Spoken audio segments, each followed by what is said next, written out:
siya. Okay guys, road test tayo ngayon guys. Wheel alignment yung ginawa natin dito sa Kutsi. Kailangan i-road test natin dito sa nandito kami sa Hiniara ngayon. Kasama ko yung pugi na driver namin sa dump truck, tirador ng dump truck. Okay guys, dito tayo ngayon sa baybay natin tong okay na yung natin with alignment.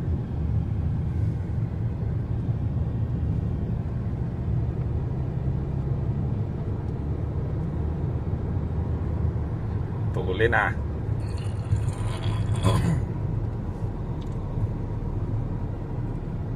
Ito yung Honiara. Approaching tayo guys sa Corona Market. Tinawag nila ito Corona Market. Malapit na tayo.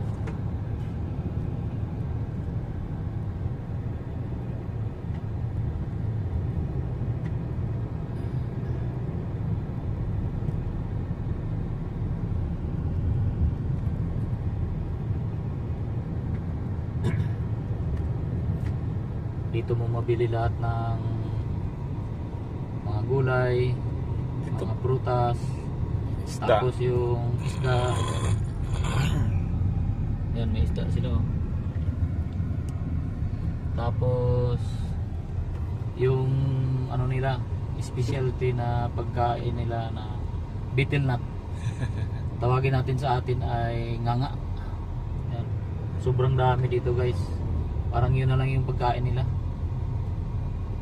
Pakita natin ngayon yung mga betel nut nila. Napakarami yan. Andun na.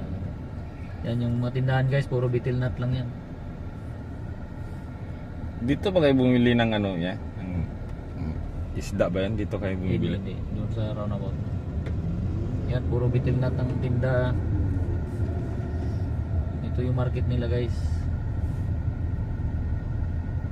Pag di tayo nanganganga, huwag na tayong bumili. Sila dito buhay na. Tingnan mo, makita mo yung babae. Yan, ipakita mo na yan. Puro betel nut. Ayan yan. Yung bit-bit nila. Puro betel nut na lang. Yan, betel nut. Dito naman sa kabilang side ay puro gulay. Ito yung Corona Market nila guys. So, yun lang.